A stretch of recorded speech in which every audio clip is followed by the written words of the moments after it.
Hi everyone, welcome back to my channel. My name is Heather and today I am here with a requested video.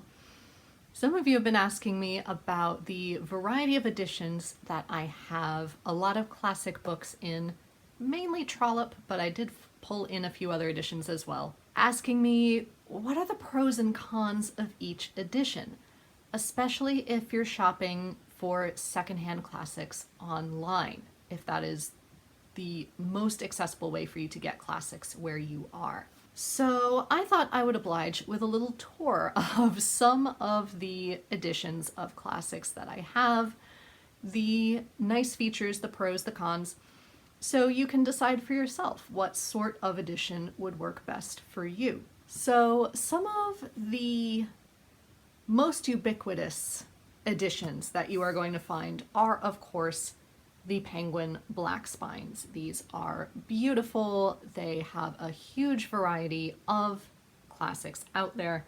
In terms of floppiness, beautifully floppy.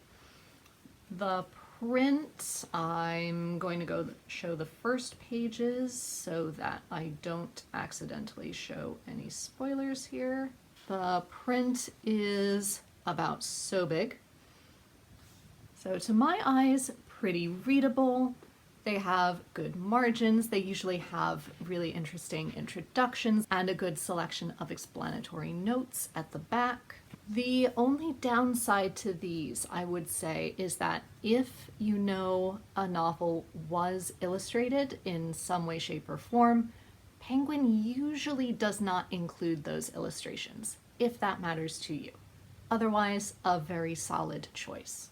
The other very, very popular edition are these white Oxford classics, the White Spines. These are, again, a very reputable publisher. They are rarely abridged. They've also usually got very good introductions and explanatory notes. In terms of floppiness, slightly less floppy, but still very easy to read, very easy to manage. The print is about the same size as the Penguin. One of the downsides to these editions, I would say, or at least I have found, is that if a novel was published in multiple volumes, as a lot of 19th century novels were, they will publish them with a break in between each of those volumes, which is fine. What tends to get confusing is that, for example, this is the beginning of volume 2. They have ended volume 1 on page 423. So you turn, okay, beginning of volume 2. Open up, okay, first page. They start the numbering over at page 1. So if you are trying to track how far along you are in a book, you will have to do a lot of math to figure out exactly where you are.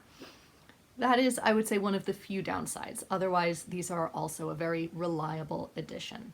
Then you can find some vintage red spines. All of the vintage red spines have beautiful covers. They are all unique to each author.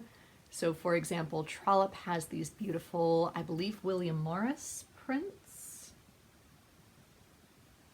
If they're not William Morris, they're William Morris-esque. In terms of floppiness, relatively floppy. Again, they have good introductions and explanatory notes if that matters to you. The print is so big, a little bit bigger than the other editions. The only downside to these, specifically in terms of Trollope, I haven't seen this as much with other authors, is that with Trollope they only published about 4 of his books in these vintage red spines, which stinks because 3 of them were part of a series. They did not publish the other 3 books in that series, as far as I can tell. And then they published 1 more from the Palliser series, book 3 from the Palliser series, to be precise. So I don't know who was in charge of that decision, but that was a little bit odd. But if you can find these are beautiful and lovely editions. Now we're going to get into academic editions or editions that you can find secondhand. I have managed to find a lot of trollops, very luckily, in these editions. These are also Oxford editions, but they are hardcover, and they were published in the late 80s, early 90s. And they are fantastic, I find. With or without slipcovers, they are not terribly floppy, but relatively floppy. Again, these might not be as floppy because I tended to read these on audiobook, so I was just moving my bookmark through the physical book. The print is so big. A good number of introductions and explanatory notes. All things considered, if you can find one in good condition, I definitely recommend these as well. They're very well done. Another thing I did not mention, the hardcover editions that I just showed do not tend to have the illustrations in. However, the paperback editions do tend to have illustrations if it was ever illustrated. So that's a fun surprise. Then we will come to these, which are much older editions of Oxford World's classics. I call these the yellow spines because they tend to look much more yellow than the current editions. Once again, these tend to have good introductions, explanatory notes. In terms of floppiness, very floppy. They will be a little bit more brittle because these are no longer published, so secondhand bindings, a little bit more fragile. These also do not tend to have illustrations that I've seen. I haven't read very many of these editions yet, so I could be wrong. Print is a little bit smaller, but still manageable for me at least. So again, if you're looking for especially rarer books, these are a pretty good bet. Then I have sometimes found these orange penguin editions of Anthony Trollope. Traditionally rarer ones, but this one as well just happened to be in a secondhand bookshop. These are very cool in that they are numbered, so if you want to collect the entire series, you can then put your series in order. I don't know if it's series order, publication order, I don't know what criteria they used to number them, but that's quite a cool feature if you care about that. You also get to find out what Anthony Trollope looked like. He looks very Tolstoy-esque, actually, which I didn't expect. These seem to be very functional editions. There is no introduction, no explanatory notes, you just dive straight into the text. The print is about so big, so on the smaller side, but it is a smaller book as well. In terms of floppiness, relatively floppy. Again, it's going to depend on your edition and how well loved its spine is. But also generally pretty reliable editions. Occasionally, I have also found these older penguin editions, which I call the beige spines.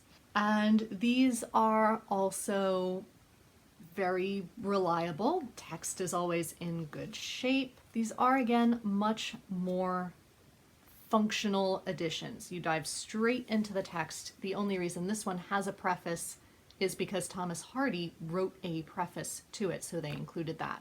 But there's no scholarly introduction written by someone else, and there are no explanatory notes at the end either. Again, the print is about yay big. And again, these are very reliable, solid copies to choose from. Not as floppy though, generally.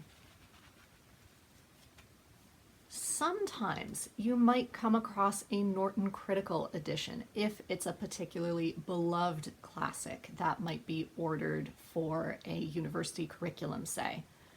I ordered these for my university class myself. However, I have a Norton Critical edition of Dracula on my TBR that I just happened across secondhand. So you might come across these as well.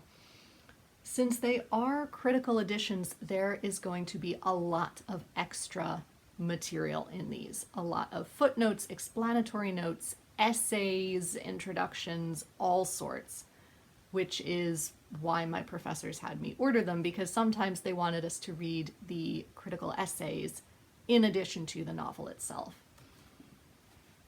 In terms of floppiness, though, pretty floppy, which is fun. And the font is about so big. Again, more footnotes and whatnot, since it is a more scholarly focused edition, but very, very readable. And indeed, I quite like this one because I had Carey Mulligan sign it when I saw her on Broadway.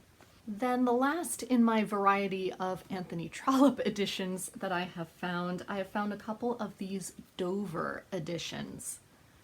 Again, these are rare secondhand. I don't really see them very often, but Dover tends to be a fairly, dare I say, inexpensive publisher, but they are quite tall, which bodes well for font size. I haven't actually read one of these yet, so let's find out together. Oh, I was very wrong. That print is tiny. That is tiny, tiny print. So that's going to be an adventure. Once again, these seem to be very functional editions. We have the text itself, and that's about it. Afterwards, we just have a catalog of other Dover books that you might be interested in. But in terms of floppiness, pretty darn floppy. So if you have young eyes that can handle a small font size, these could be interesting additions for you as well. Like I said, there are so many printers publishing classics out there. There are mint editions of classics as well that are really interesting. I find them very readable, fairly floppy, and they tend to print, again, rarer classics. So it all depends in specifically what you are looking for, but that's a brief overview of some of the editions that you might come across. I hope this was helpful, and if you would like me to make an addendum or ask about other editions, if I have an answer, let me know in the comments and I will try to help you out with that. Until next time, be safe, be well, and happy reading. Bye everyone.